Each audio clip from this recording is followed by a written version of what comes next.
Evergrande en realidad no es importante. Bueno, vale, tiene una deuda enorme de 300.000 millones de dólares y como esas cifras tan grandes no suelen decirnos nada, pues te cuento que ese importe es mayor, por ejemplo, que el PIB de Chile, es decir, el valor de todos los bienes y servicios que producen los chilenos en un año. O, por ejemplo, con esos 300.000 millones de deuda de Evergrande se podrían construir 200 rascacielos como el Burj Khalifa, que es el rascacielos más alto del mundo con una altura de casi 1 kilómetro y que costó 1.500 millones de dólares. O se podrían comprar casi 1,5 millones de este coche tan bonito, el Ferrari Portofino. Claro que harían falta varias décadas porque Ferrari fabrica unos pocos miles de coches al año. Pero digo que la quiebra de Evergrande y su enorme deuda no es nada porque China es el país con más reservas del mundo, con más de 3 billones de dólares y más de 100.000 millones solo en oro. Y además su deuda pública sobre el PIB es bastante baja. Mira la deuda pública de los países ordenados de mayor a menor. Japón es el campeón, España, Canadá, Francia, Estados Unidos y bajando, llegamos a China con una deuda aproximada del 60% del PIB. Así que tiene capacidad de sobra para endeudarse y rescatar la economía. Aquí lo importante no es Evergrande.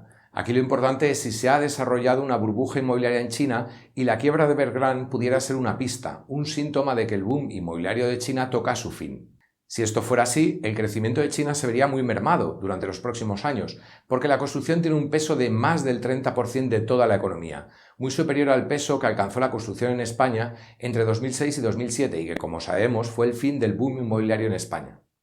Y si China crece poco o incluso entra en recesión, esto afectará a todo el mundo. Mira cualquier empresa que sea global y fíjate qué porcentaje de ventas tiene en China. Por ejemplo, BMW vende más del 30% allí. Y para ver si se ha formado una burbuja inmobiliaria en China, vamos a ver datos económicos y datos del sector inmobiliario y de la construcción. Y también vamos a hablar de la cultura china y de la psicología china, porque estos son los factores que intervienen en la creación de una burbuja inmobiliaria. Y por supuesto también veremos las repercusiones que puede tener sobre la economía mundial, las materias primas, la energía y esa hiperinflación de la que todo el mundo habla ahora. Lo primero que se necesita para que se forme una burbuja inmobiliaria en un país es un crecimiento económico muy fuerte durante muchos años, a veces décadas. De esta forma, las familias de empresas tienen excedentes económicos que pueden destinar a comprar activos inmobiliarios, que es donde a futuro se va a crear una burbuja financiera, en este caso una burbuja inmobiliaria. Los países que no crecen no crean burbujas inmobiliarias, pero no vayas a pensar que en estos países que no crecen y donde sus economías van fatal, a la gente le es más sencillo comprar una vivienda. Todo lo contrario, a la gente le cuesta más porque la economía va muy mal y la gente está centrada en subsistir. Es una de las muchas paradojas que existen en la economía. No crecer es terrible, pero crecer demasiado también es peligroso a largo plazo porque se crearán desequilibrios que luego se tendrán que purgar. La economía es la mayor parte de las veces una cuestión de equilibrio. Bueno, pues mira el crecimiento económico de China durante los últimos 50 años. Los crecimientos de doble dígito son habituales, pero es que además no han sufrido ninguna recesión durante las crisis importantes, ni siquiera durante la crisis asiática del año 97, ni tampoco con la crisis del petróleo, ni con la burbuja.com, ni con la crisis financiera mundial del año 2008, ni tampoco con la crisis del coronavirus. Solo tuvieron un año en negativo en 1976. Pero es que las recesiones son pausas naturales dentro del continuo desarrollo económico de la humanidad. Y en esas pausas se purgan los excesos y se recompone la economía. Y si no se producen esas pausas en un país y los crecimientos son excesivos, los desequilibrios pueden ir acumulándose dando lugar a burbujas financieras. Y lo que ha pasado en China es una auténtica barbaridad. Su crecimiento supera en potencia y duración incluso a lo ocurrido en Japón durante 30 años, que dio lugar a una burbuja inmobiliaria y también a una burbuja financiera en el mercado de acciones, del cual aún no se han recuperado. Así que sin duda tenemos el primero de los factores necesario, pero no suficiente, para que se produzca una burbuja inmobiliaria, que el país en cuestión tenga un crecimiento muy fuerte durante muchos años o décadas, y sin pausas por el camino. El segundo factor a tener en cuenta es el psicológico, es decir, qué cultura inmobiliaria tienen los chinos y cómo han vivido el mercado inmobiliario en las últimas décadas. En la sociedad china, casarse y tener hijos es una de las cuestiones más importantes. No creo que llegue al extremo de la India, donde casarse sí que es la celebración más importante de tu vida y donde la boda puede durar una semana.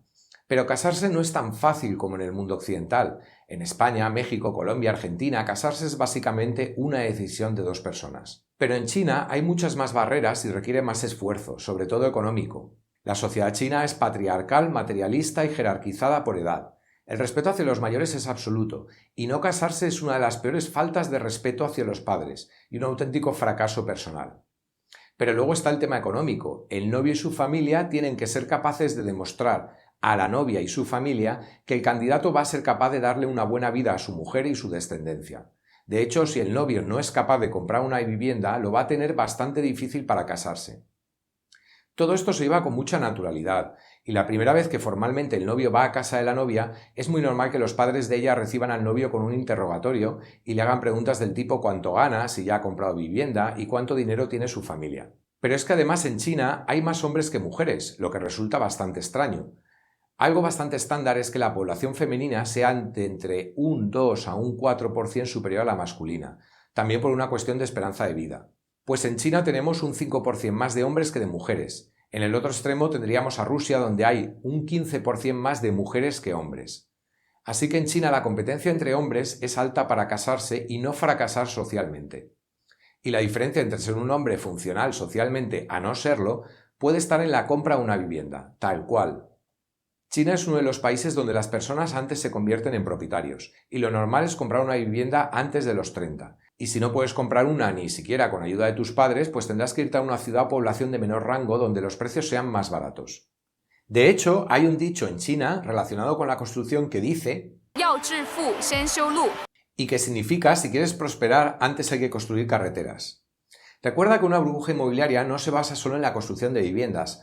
La obra pública y de infraestructuras también juega un papel clave. Recuerda en España, aeropuertos sin aviones, monumentos por todas partes, desarrollo de suelo para 50 años en poblaciones pequeñas, universidades por todas partes, polideportivos en poblaciones separadas por 3 kilómetros, etcétera, etcétera, etcétera. Y esto también es burbuja inmobiliaria.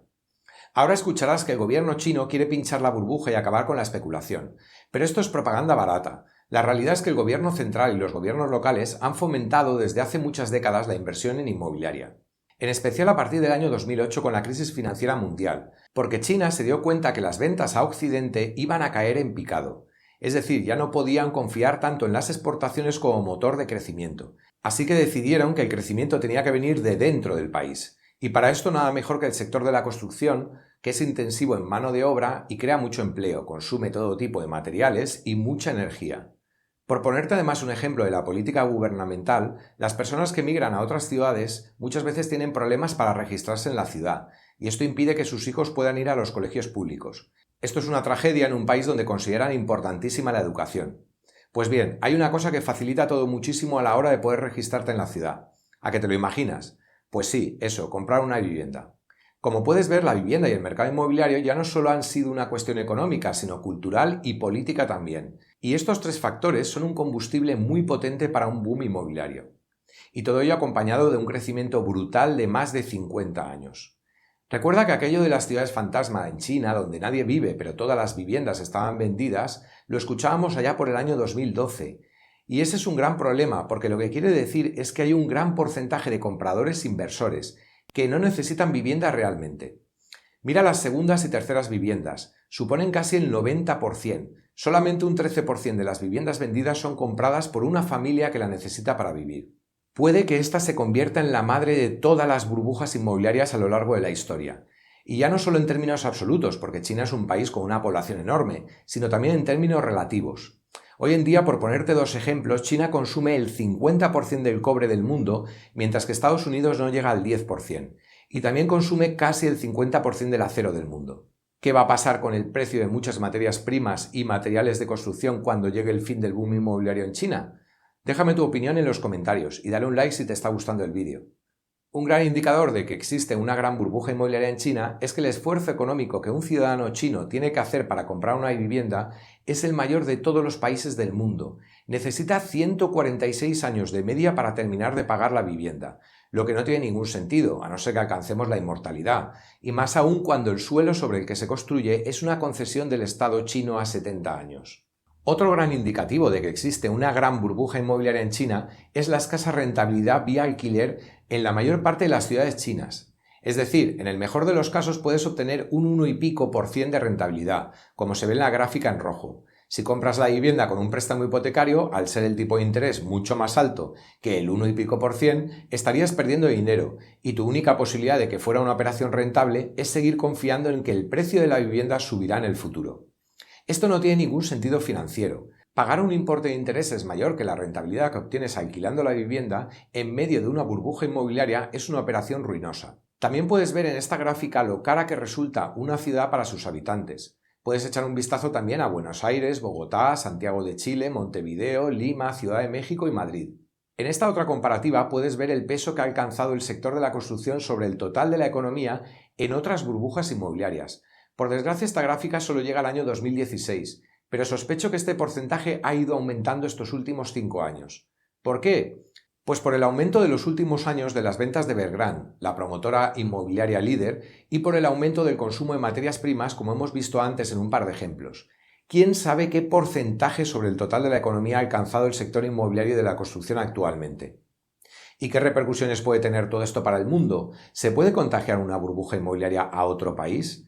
Bueno, las burbujas inmobiliarias no se contagian. Son acontecimientos económicos que afectan a un país en concreto cuando se dan las circunstancias necesarias.